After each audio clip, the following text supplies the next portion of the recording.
नमस्कार प्रिय धनु राशि वाले, मैं हूं एस्ट्रोलॉजर डॉक्टर रवि गुप्ता और स्वागत करता हूं आज के मेरे बहुत ही खास कार्यक्रम में। और कार्यक्रम का विषय है कि राहु खुद फंस चुका है ब्रह्मा के ब्रह्म जाल में और 23 अक्टूबर से लेकर के 29 मई 2025 तक धनु राशि वाले दुनिया आपकी लोहा मानेगी। ये बहुत ही महत्वपूर्ण आपके समक्ष वीडियो प्रस्तुत कर रहा हूं। प्रिय धनु राशि वाले, देखिए हो क्या रहा है। राहु जो ग्रहों में राक्षस ग्रह है, जिसके अंदर इतनी क्षमता है ना कि प्रत्येक मनुष्य को रंक से राजा या राजा से रंक बना सकता है। ये मनुष्य को उस शिखर पे पहुंचा सकता है कम समय में, जहां तक दुनिया में कोई आज तक सिर्फ सोचा नहीं था। इसलिए राहु इतना ज्यादा पावरफुल है कि सूर्य, बुध और बृहस्पति भी इससे कहीं न तो कहीं डरते हैं। तो मैं आपको बताना चाहता हूं धनु राशि वाले कि राहु 30 अक्टूबर को जो है ये मेष राशि को छोड़ करके आपकी जन्म कुंडली यानी पंचम भाव को छोड़ करके चतुर्थ भाव पे विराजमान हो जाएगा। और जैसे ही ये चतुर्थ भाव पे विराजमान हो जाएगा मीन राशि में, आपके जीवन में दुनिया आपकी लोहा मानने लगेगी। तो मैं आपको संपूर्ण जानकारी दूंगा कि यह जो राहु का राशि परिवर्तन हो रहा है, क्या वाकई में आपके जीवन में बहुत बड़ा बदलाव लाने वाला है। ये जो वीडियो है चंद्र राशि के अनुसार आधारित है। आपको अपना चंद्र राशि पता है, बहुत अच्छी बात है। आपको अपना चंद्र राशि नहीं पता है तो आप नाम के हिसाब से या फिर लग्न के हिसाब से इस जानकारी को देखिएगा। प्रिय धनु राशि वाले, सबसे पहला जो मैंने आपको बताया कि राहु फंस चुका है ब्रह्म जाल में, इसका क्या मतलब है। इसका मतलब यह है कि राहु और बुध और केतु ये तीनों एक ऐसे ग्रह है ना कि जिस राशि में बैठेंगे या जिस ग्रह के साथ बैठेंगे या जिस घर में बैठेंगे उसके अकॉर्डिंग फल देंगे। जैसे ही राहु मीन राशि में प्रवेश करेगा, ये मीन राशि एक सौम्य, शांत और दयालु और भावुक और द्यू स्वभाव राशि है, यानी इसके अनुसार फल देना चालू कर देगा। मीन राशि में राहु प्रभावशाली रहेगा क्योंकि ये इसका मूल त्रिकोण राशि है। और दूसरी महत्वपूर्ण बात, बृहस्पति से इनका समग्री संबंध है और मीन राशि उत्तर दिशा का स्वामी है और राहु भी उत्तर दिशा का स्वामी है।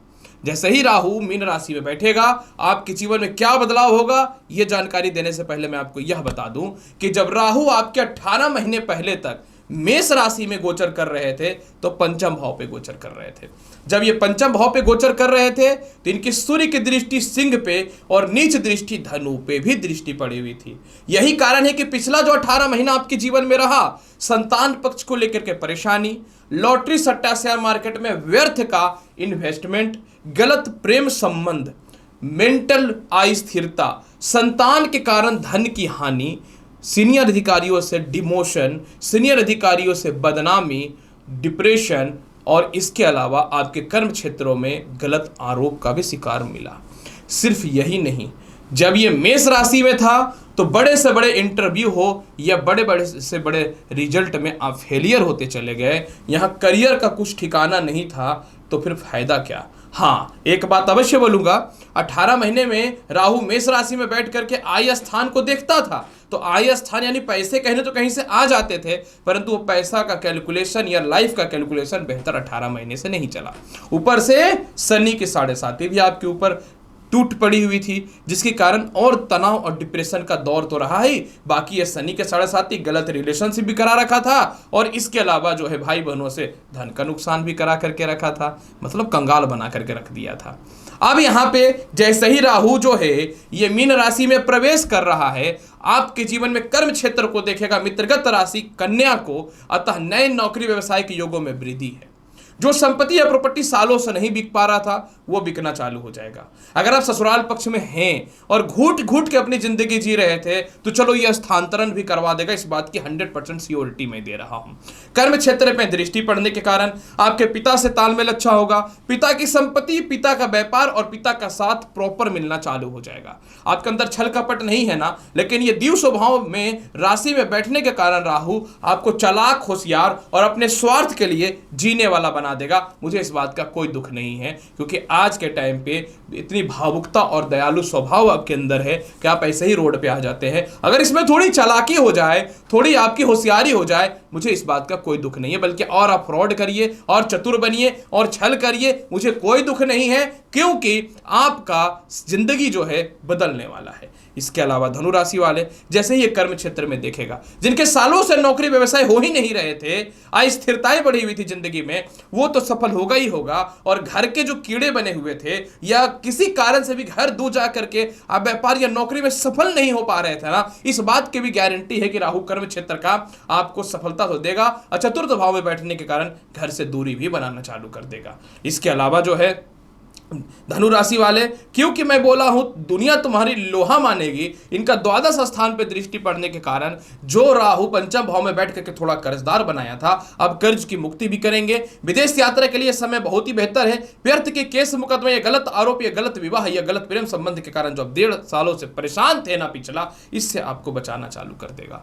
इसके अलावा धनु राशि वाले, अष्टम भाव पर दृष्टि, आपको लगता था कि जीवन में डिप्रेशन से इंसान मर जाए, जीने से अच्छा है, इस बार आप जो है आत्मविश्वास में जागृत होंगे। और जो लोग ये सोच चुका था ना अब सुसाइड कर लूंगा, रास्ता कुछ नहीं खुलता है, अब आपके अंदर एक हिम्मत और एक प्रबलता देखने को मिलेगा।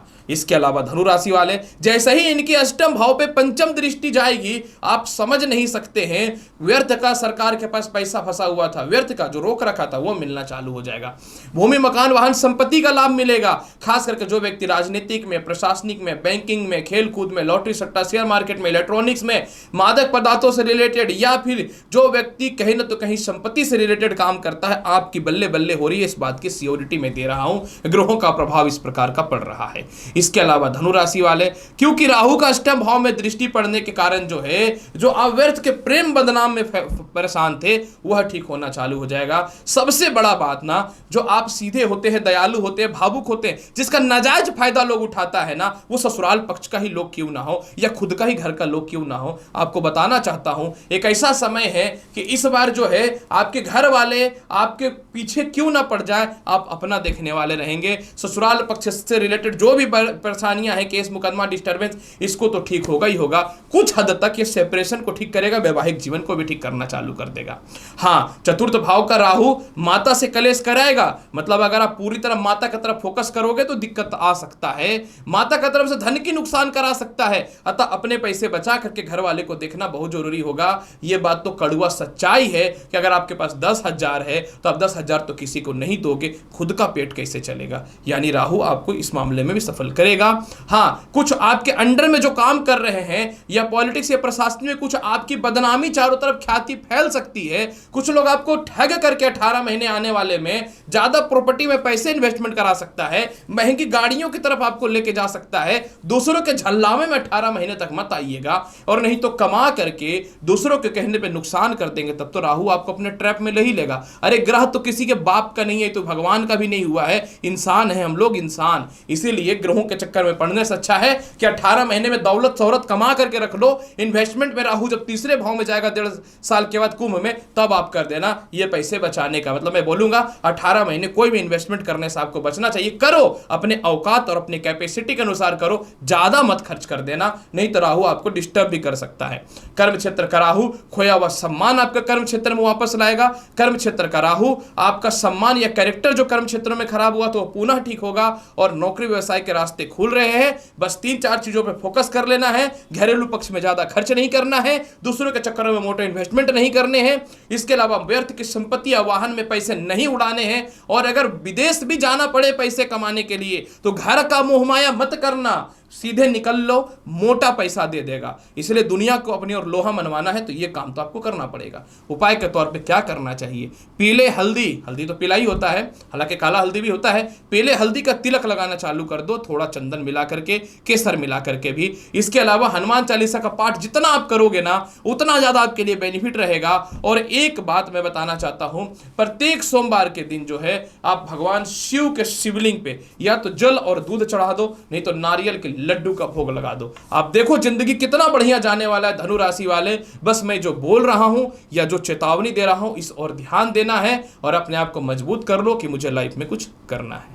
तो प्रिय धनु राशि वाले, आखिर क्यों राहु स्वयं ब्रह्मजाल में फंस चुका है और आपके जीवन में दुनिया लोहा मानेगी, इसकी संपूर्ण और बृहत जानकारी मैंने समक्ष आपके प्रस्तुत कर दिया। उम्मीद करता हूं कि बताई गई जानकारी से पूर्ण रूपेण संतुष्ट होंगे। चैनल पर नए हैं, लाइक करिए, शेयर करिए, सब्सक्राइब करिए। मिलता हूं अगली वीडियो में और महत्वपूर्ण और ज्ञानवर्धक जानकारी के साथ। तब तक के लिए एस्ट्रोलॉजर डॉक्टर रवि गुप्ता का नमस्कार। अच्छे से रहिए, धन्यवाद।